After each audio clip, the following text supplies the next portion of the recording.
He pressed the intercom with a sweaty palm, fingers trembling slightly beneath the dry dust. The late afternoon sun scorched the dark, cracked skin of his exposed legs, and his broken sandals no longer protected his feet from the heat of the asphalt. In front of the massive wrought iron gate on Stone Canyon Road in Bel Air, Malik didn't know if he'd be answered, ignored, or chased away, but he had to try.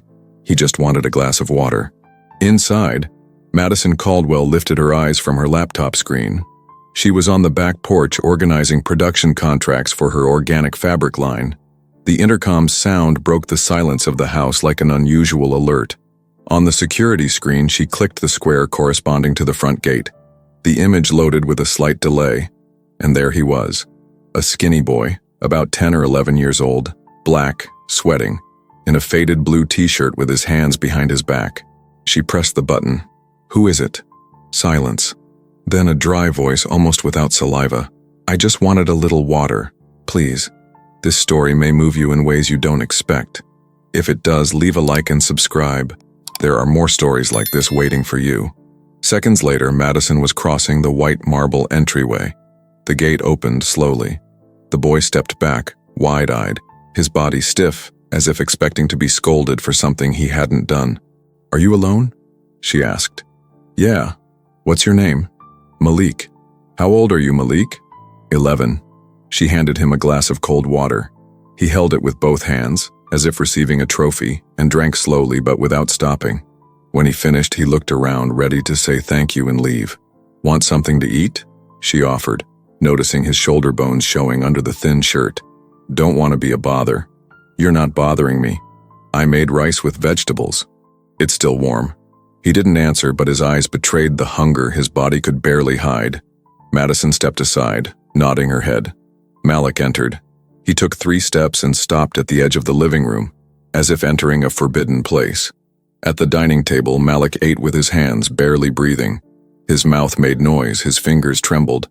Madison, seated on the other side, observed in silence. She didn't want to pressure him, but she needed to understand how this boy had ended up there. "Do you live nearby?" He shook his head. "I was sleeping in an abandoned bus near Mulholland Drive, but some guys showed up yesterday. I left." "And before that?" "Fresno." Her eyes widened for a second. Fresno was over 300 kilometers away. Far, even for an adult. "How did you get here?" "Got rides." "Did you run away from home?" Malik looked at the empty plate, lowered his eyes, and answered, "I don't have a home." After the meal, Madison took him to the upstairs guest bathroom. She left clean towels, clothes from a friend's son, and pointed to the liquid soap. "Take your time in the shower. Everything you need is there." While he showered, she returned to the living room and opened her laptop. She searched for news of missing children in Fresno. Nothing under the name Malik, no similar photos. Something inside her felt unsettled. 15 minutes later, he came down the stairs wearing a loose shirt and shorts tied with an improvised cloth belt.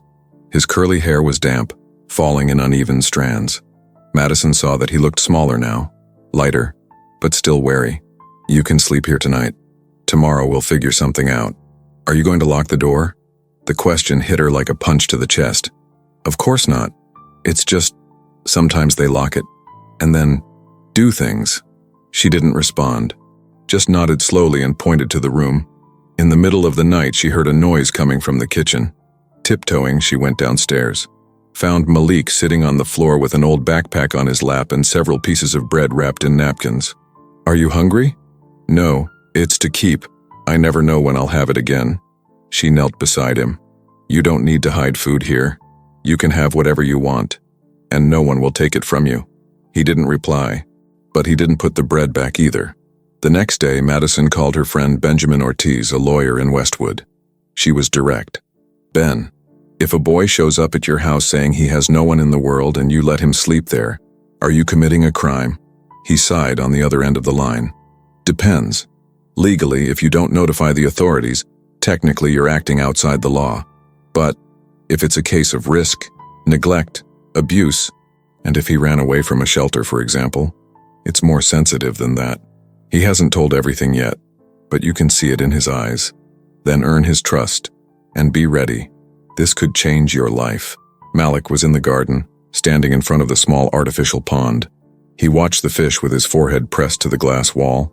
His expression was one of pure wonder, as if it were something from a movie or a book he never read. Madison approached and sat on the stone bench beside him. "Beautiful, huh?" He smiled faintly, his first smile since he arrived. "Never saw fish that wasn't at the market." She bit her lower lip. "Malik, if I told you that you could stay here for a few days until we better understand your story, what would you say?" "I'd say it's not good to trust." She didn't defend herself, didn't insist, just stayed there, sitting, listening to the wind through the trees. In the silence of that morning, she understood something deep had been broken. And even if she didn't know it yet, that boy was already part of her life, and letting him go wouldn't be easy. The sky was overcast that morning, and the mansion seemed quieter than ever. Malik woke up before sunrise, wrapped in the sheet as if trying not to take up too much space in the bed. Even with soft pillows and clean blankets, he still slept with his knees tucked in, shoulders tense like someone who had learned to sleep ready to run. Madison found him sitting on the edge of the couch, fiddling with the laces of an old pair of sneakers she had left by the door. He observed them as if they were sacred objects. "Good morning, Malik." "Good morning, ma'am." "Just Madison is fine." He nodded without looking at her. His hair was still messy, his eyes sunken. She asked if he wanted breakfast, and he responded with a timid nod. Only after eating 2 jelly sandwiches and drinking a glass of milk did Madison try again. "You told me you came from Fresno, but do you remember the name of the school you went to there?" He chewed slowly, then stopped. "I don't remember the name. It was blue on the outside. There was a big tree in front." "And who did you live with?" "With Mrs. Davis. But then she left. So I stayed by myself." The way he said it sounded rehearsed. Madison noticed. The phrase, "so I stayed by myself," sounded like something he'd repeated before. A version of the story shaped not to raise suspicion, but it did. Later, while he played with a ball in the garden, Madison made another call to Benjamin. She needed more than advice. She wanted to understand the ground she was standing on. "Ben, you mentioned informal fostering. Is there some kind of emergency measure? Some protection I can offer without forcing him into a shelter?" "There is, yes. It's rare, but you can request temporary or provisional custody in cases of clear risk. But you'll have to prove that he's in real danger if he leaves your home. And if he doesn't want to talk? No statement, no documentation. It'll be your word against the system. A judge could order immediate reintegration. And if he runs again, he becomes a statistic." Madison bit her lip, took a deep breath. "He talks like someone who's run before, Ben. And like someone who doesn't want to be found. Then you'd better find out why." That afternoon, it rained. Malik pressed his face to the living room window and watched the drops slide down like invisible trails. He seemed mesmerized. Madison left him there and went up to the office. She needed to work, but her mind kept drifting back to him. She reopened her browser and searched for childcare institutions in Fresno. Some had websites, others didn't. In one, she found an old list of events and donor names. No Malik. In another, a report about abuse allegations months earlier. A place called Hope Valley Shelter. The name triggered something in her memory. When she asked Malik the day before where he had slept, he mentioned a place with a rusty gate and a mattress with no sheet. The photos matched. "Malik, can I show you something?" she asked later, sitting next to him on the living room rug. He nodded.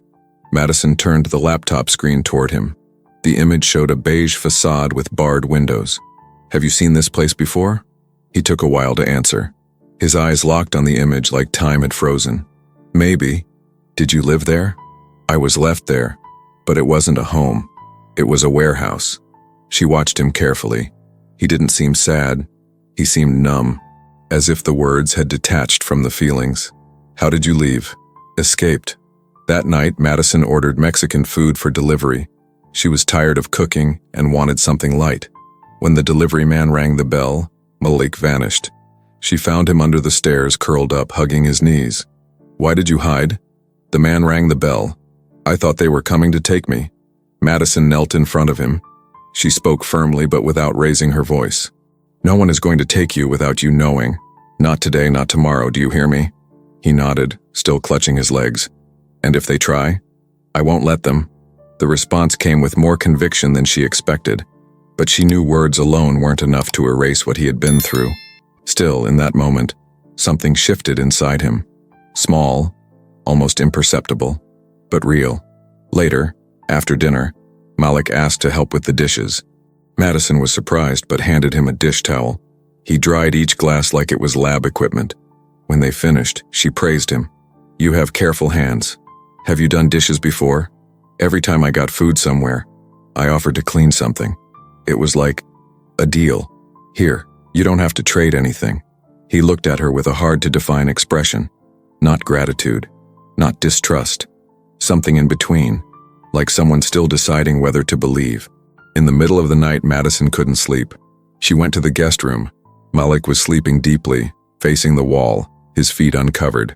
Next to the bed, a notebook with a torn cover lay open on a scribbled page, written with a nearly blunt pencil.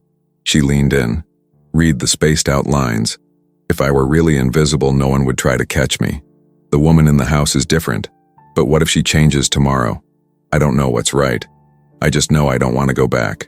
She closed the notebook gently, went back to her room and cried in silence. The next day, Benjamin arrived early. He was a Latino man with thick glasses and a firm voice. Malik looked at him warily, but Madison reassured him. "This is Ben. He's a friend of mine. He's a lawyer. He wants to help you."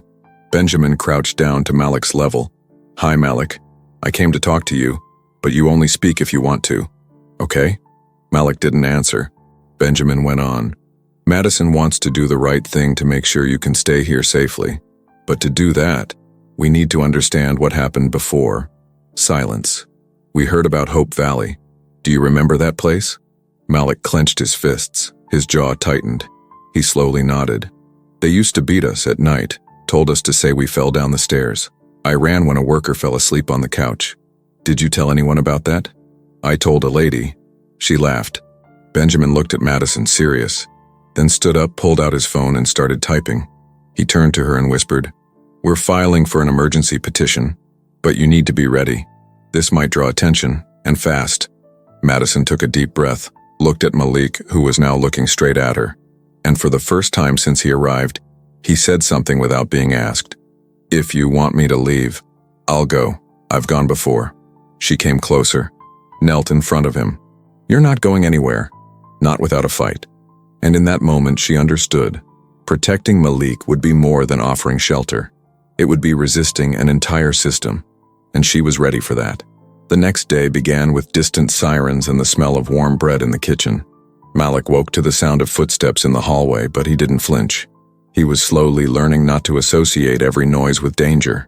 Madison found him sitting at the table, waiting, hands resting on his knees, eyes fixed on the window. "Did you sleep well?" "No nightmare. First time in a long while." She smiled, but her heart tightened. It was these small details, scattered like fragments, that shaped the past he didn't fully tell. Benjamin Ortiz arrived at exactly 10 a.m., carrying a manila envelope and a heavy expression. At the living room table, he spread documents across the glass surface. "I filed the petition for temporary custody. I used the clause of physical and psychological risk.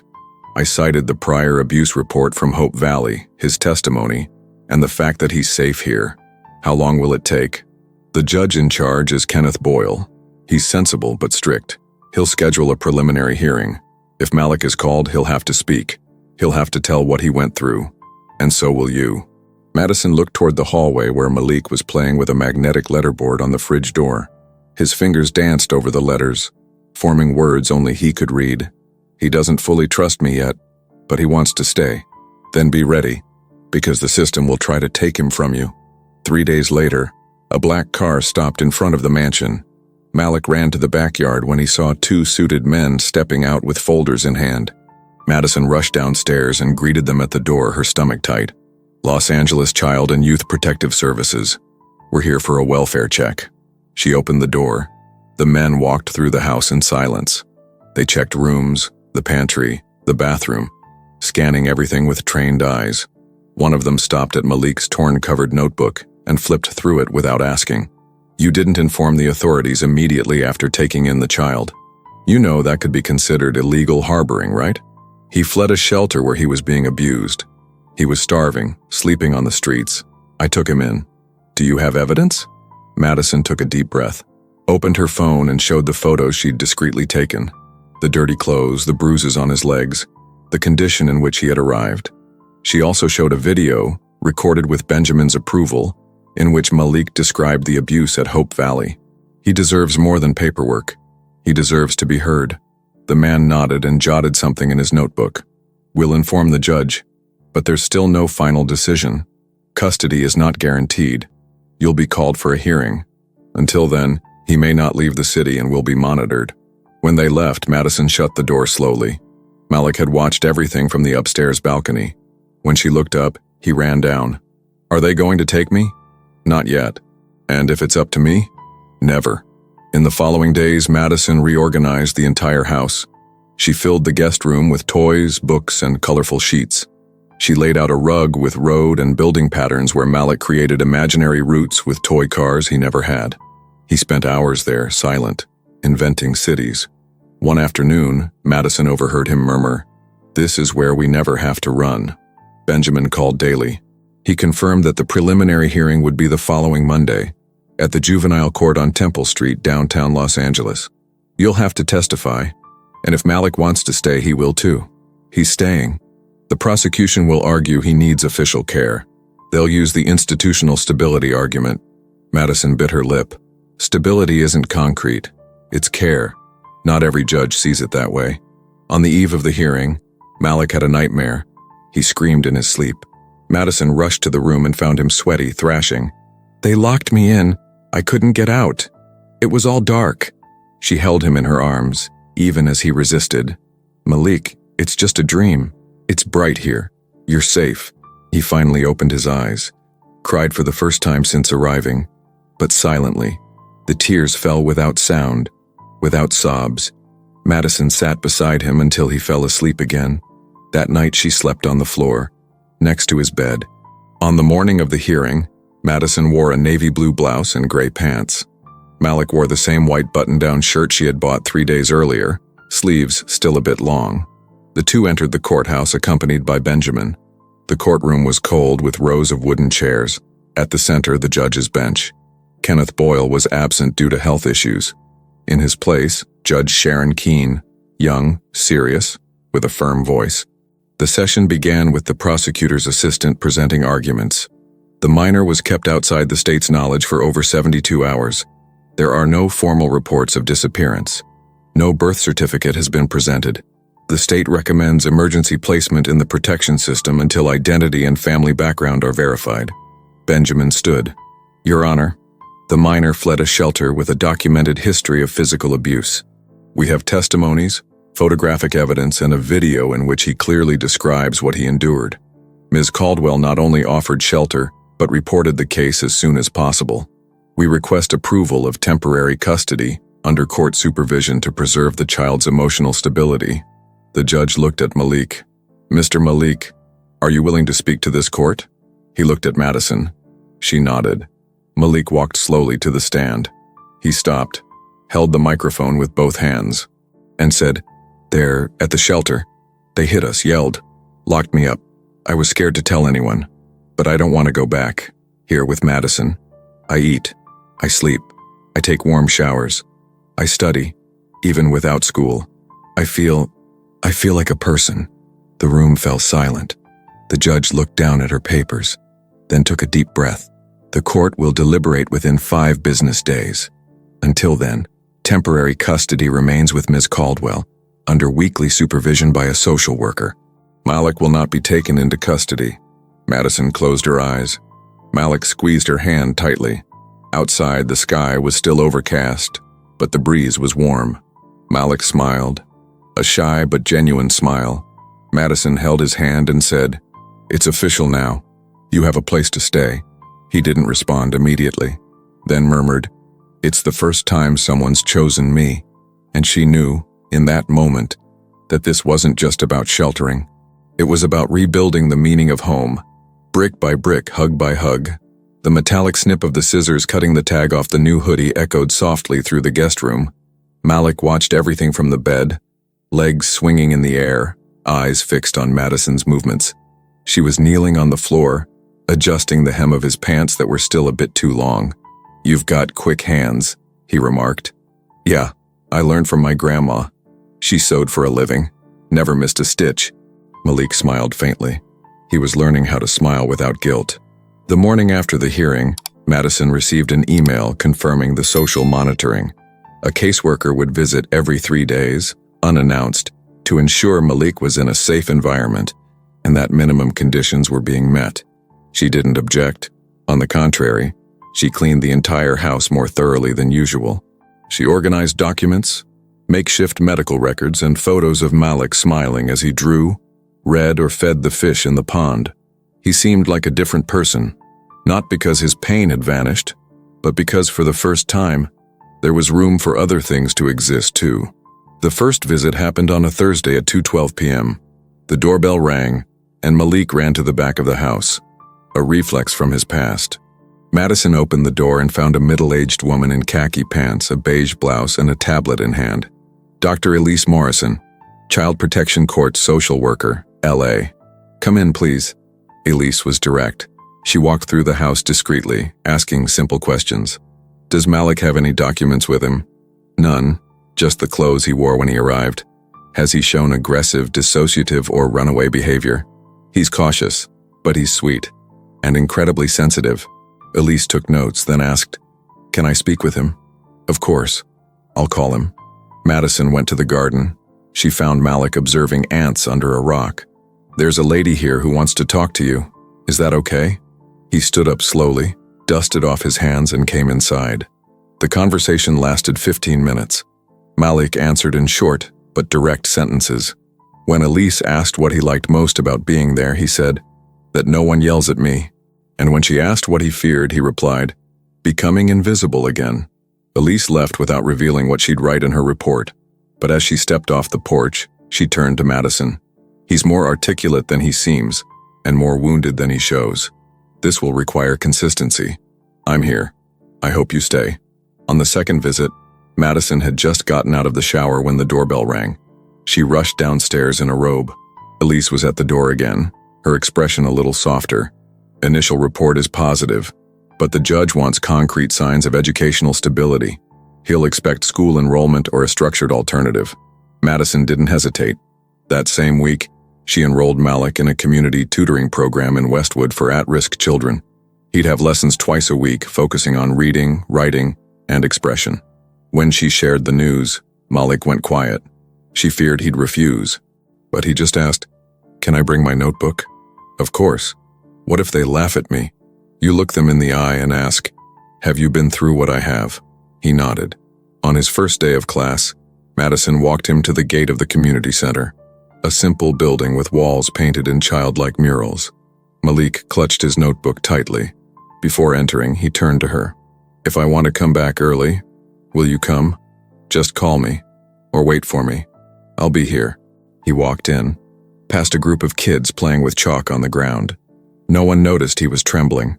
Madison waited outside for an entire hour, just to be sure. When he came out 3 hours later, his notebook was full of notes, a poem pasted inside, and a crooked smile on his face. "There was a girl there. Her name's Kelsey. She showed me how to write in cursive. And did you like it? I want to learn to write my name really nicely." That night, Malik bent over his notebook and wrote his name slowly. M-A-L-I-K. Then he erased it, rewrote, again, until he was satisfied. "What are you doing?" Madison asked. "Practicing, for when I'm someone important." She smiled, sat beside him. "You already are." During the third visit, Elise arrived with a new attitude. No skepticism. She wanted to see drawings, writing samples. She asked to see his room, noted the new clothes in the closet. Malik guided her with ease. Later, while he drank juice in the kitchen, Elise said, "The court will consider his behavioral progress, but he still doesn't have a birth certificate or medical history. Ideally, we need access to his record in Fresno. And how do I do that? If he remembers his mother's full name, we can request a delayed birth certificate, but it depends on him." Madison waited until late afternoon. They sat on the bedroom floor flipping through an old picture book. Then she tried, "Do you remember your mother's name, Malik?" He stayed silent, then answered, "Kendra." "Kendra what?" "Kendra Wallace," but nobody said her last name. They just called her Kay. She wrote it down carefully and sent the information to Benjamin immediately. 2 days later, Benjamin called. "We found the record.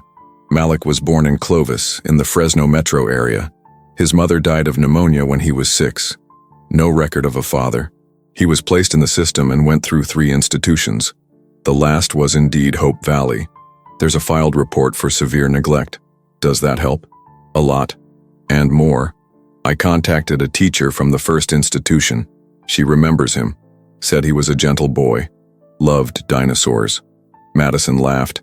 It was true. Malik had built a Lego dinosaur just 2 days before, without instructions. Will she testify? If needed, yes. We're much closer to securing extended custody. That night, Madison told Malik what they had discovered. He stayed quiet for a long time, then asked, "My mom really died?" "Yes." He looked down. His throat bobbed with effort. Madison hugged him, and for the first time, he let himself be hugged completely. "Thanks for not giving up on me. I needed you too, I just didn't know it yet." Madison began assembling a photo album of him. On the swing, by the pond, writing, laughing at a squirrel running along the wall. It was more than memory. It was testimony. On the morning of the final hearing, the sky was a light blue, not a single cloud in sight. Malik woke up before Madison. He was already dressed when she appeared in the hallway, surprised to see him standing, adjusting the collar of his shirt in the mirror. "You look handsome," she said, smiling. "Today's the day, right?" "It is." Malik nodded with a kind of newfound calm. He was no longer the boy who apologized for existing. He was someone who knew where he was and, more importantly, where he wanted to stay. Benjamin was waiting for them outside the courthouse, holding a leather folder under his arm. "Judge Keene will preside again. We got lucky." She reviewed all the social workers' reports, the photos, the drawings, the videos, the testimonies, and also the teacher's statement. "Is there anything that could go wrong?" Madison asked. Benjamin hesitated. His eyes met Malik's. They might argue he'd adapt better within the official system. With access to public schooling, psychologists, structure. It's the institutional equality argument. But we have the advantage. We have a bond. And real bonds are hard to refute. In the courtroom, the prosecutor, a woman with her hair in a tight bun and a dark blazer, stood first. Her voice was firm, trained, impersonal. "Your Honor, we recognize that Ms. Caldwell acted with good intentions, but legal decisions cannot be based solely on affection. The minor Malik Wallace remains outside the formal foster care system and lacks a state-validated birth certificate. We recommend that he be transferred to a temporary institutional home until the registration process is complete." Those words felt like blades. Madison squeezed Malik's hand beneath the table. Benjamin rose. "Your Honor, the minor is in fact registered, with a provisional certificate issued using data from the state of Fresno. Additionally, we present reports from 3 visits by social worker Elise Morrison, all favorable, as well as testimony from a former teacher who knew Malik in his early years. The prosecution speaks of structure. We speak of presence, of listening, of trust built. Malik doesn't need high walls anymore. He needs continuity." Judge Keene motioned for silence, then turned to Malik. "I'd like to hear from you again. Would you step forward?" Malik walked to the stand with steady steps. He paused, adjusted his collar, and looked the judge in the eye. There was something in his posture no one had taught him, something only survivors know. "Your Honor, I don't know how to speak fancy, but I know what hunger is. I know what it's like to wake up scared. I know what it's like to pretend everything's okay so I won't get hit again. And I also know what it's like to sleep and dream without waking up afraid." Silence. "At Madison's house, no one tells me to shut up. I learn. I write. I feel like I exist. I don't want to be a number. I want to be someone. And I want to stay there." The judge remained quiet for a long time. Then she took a deep breath, looked at the papers before her, and declared, "Considering the documented history, the testimonies presented, and the clear emotional bond between the minor and the petitioner, this court grants Ms. Madison Caldwell extended temporary custody of Malik Wallace, with the right to apply for legal adoption within 90 days, should the minor so choose." Madison's knees trembled. Malik looked at her. She smiled. He smiled back. And that moment was etched as the exact instant when everything changed. Outside the courthouse, Malik took off his shoes on a concrete bench near the fountain. They were tight. "Of course they were. Your feet grow every week," Madison said, laughing. Benjamin approached with an envelope. "This is for you, Malik." The boy opened it and saw a simple but powerful document, his provisional birth certificate, with his full name and date of birth. Malik Elijah Wallace.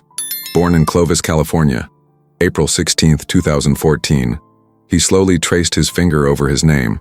"Can I change my name later?" "If you want to," Madison replied. "But you don't have to." He smiled. "I'll keep it. I just wanted to know if I have the choice." "You do now." In the following days, Madison transformed the old office into Malik's real bedroom. Dinosaur posters and a world map filled the walls. The bookshelf held children's books, board games, and 2 picture frames, one with a photo of them in the garden, the other with a drawing he'd made, the 2 of them holding hands, with a lake in the background and a huge tree.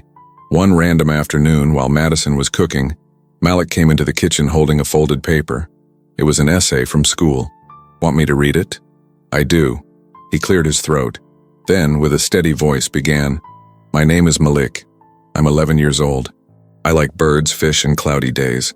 I've lived in places where no one knew my name, but now I live in a place where I know my name matters, where it smells like real bread, where the door is never locked, where I exist even when I'm quiet.